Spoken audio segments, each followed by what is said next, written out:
World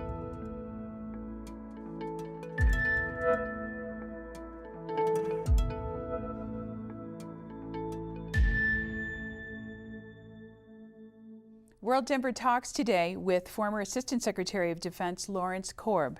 Dr. Korb is an expert on the defense budget and is a senior fellow with the Center for American Progress in Washington, D.C. Welcome back to Denver, Dr. Korb. Nice to be back again. Let's start with a historical perspective. Is the defense budget the largest that it's ever been in U.S. history? In 2010, when you count the regular budget and the what we call the war funding, which came on top of the regular budget, even if you control for inflation, it was higher than at any time since World War II. We've never rivaled that, but we've spent more in 2010 than we did at the height of Vietnam, which was 1968, or the height of Korea, which was 1953. And I was in the Reagan administration, and of course we didn't have a war, but the base budget topped out at about $540 billion. If you look at the base budget in 2010, exclusive of the war funding, it, again, controlling inflation, was about $550. What about that separate war budget? The direct costs of the wars in Iraq and Afghanistan are approaching $2 trillion.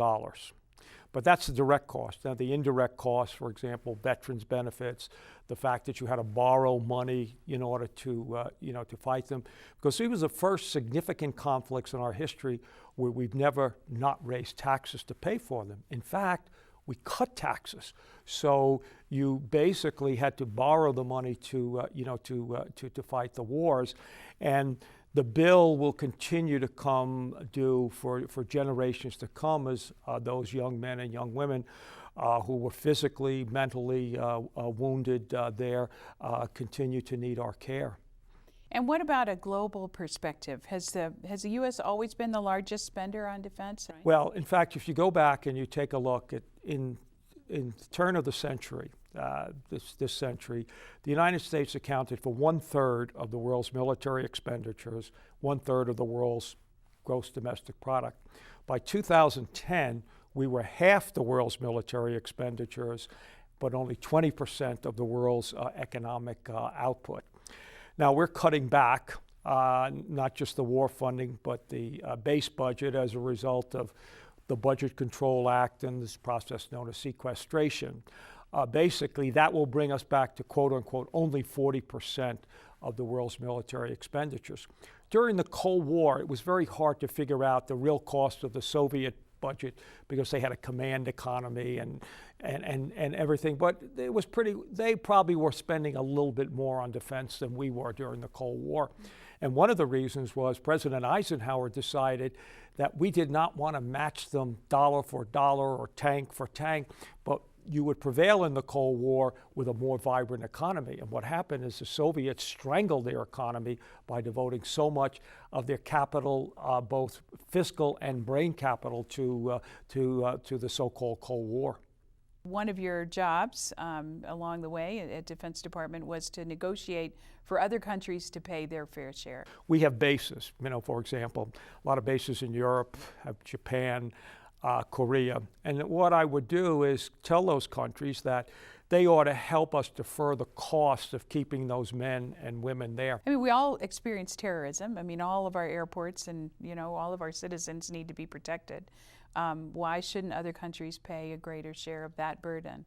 Well, I think if you take a look at the situation in Libya, we did. I mean, unlike Iraq, where we never really got UN authorization or support from our allies, we pretty much did that on ourselves. Some countries did contribute. It was really an American operation. But if you look at Libya, and I think President Obama, to his credit, said, wait a second, Gaddafi is horrible, we'd like him to go, but he's not as that direct a threat to us, is also a threat to you. And so in effect, what happened is the United States provided its capabilities, like it fired cruise missiles, it had drones to do intelligence, refueled the planes, particularly of our allies from France, Britain, and Italy. And that war to get rid of Gaddafi cost us about $1 billion. Cost us over $1 trillion to get rid of Saddam Hussein.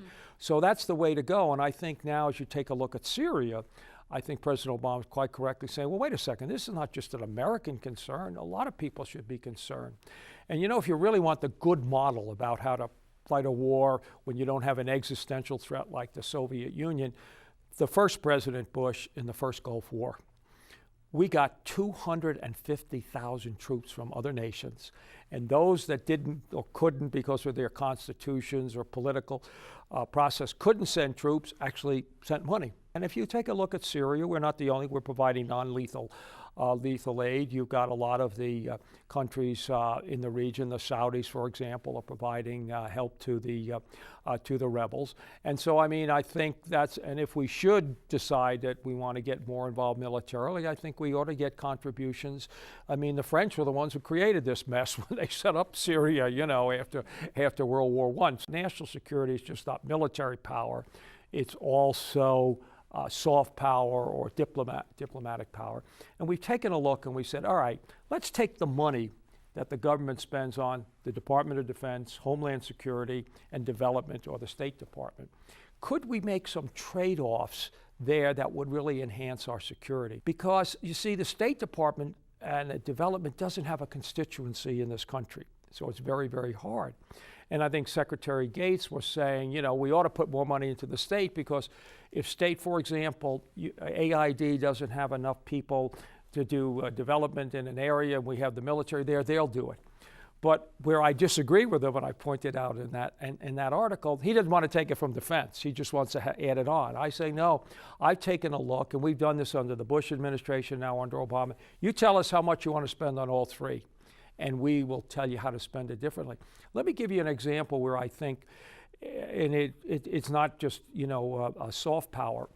The Coast Guard is in the Department of Homeland Security. There are 21 other agencies there. It gets lost.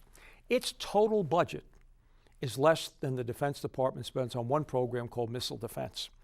Now, if you're worried about somebody, you know, getting a nuclear attack on the United States, are they going to shoot a missile with a return address or try and smuggle it in? Unlikely to shoot it, because then you could retaliate with our 5,000 weapons, try and smuggle it in. That's the Coast Guard's job. But they're not getting the money. And how much more do you think the State Department and AID ought to be spending? Well, I think that the State Department should get at least $10 billion more than they have right now. And the real problem is, not only whatever they ask for gets cut, they should be even asking for more. And I think if you had a unified security budget, people couldn't say, well, let's, you know, get rid of this development aid, you know, it's wasted, or, you know, and it's very hard to measure, you know, the impact, either the impact of that. In 2001, in today's dollars, the base defense budget was $300 billion. By 2010, it was $700 and some billion. Well, that's a very big increase in a short period of time. So what happens is you have a troubled program. You say, well, let's keep it going. We might be able to, you know, to solve it later on. Or, well, let's rush into production here, even though it's not ready to go into production. And so what happened is that we spent like $30 billion on weapons that we canceled. We got nothing, you know, for it. You had cost overruns. I mean, John McCain, Senator McCain, is a strong supporter of national defense. I mean, he has given interviews, spoken on the floor of the Senate. He said it's a scandal and a tragedy the way we're managing our weapon systems. And Secretary Hagel gave a speech at the National Defense University about 3 weeks ago, and he said, you know, when we've made the biggest progress is during downturns, because then you're forced to make the hard choices.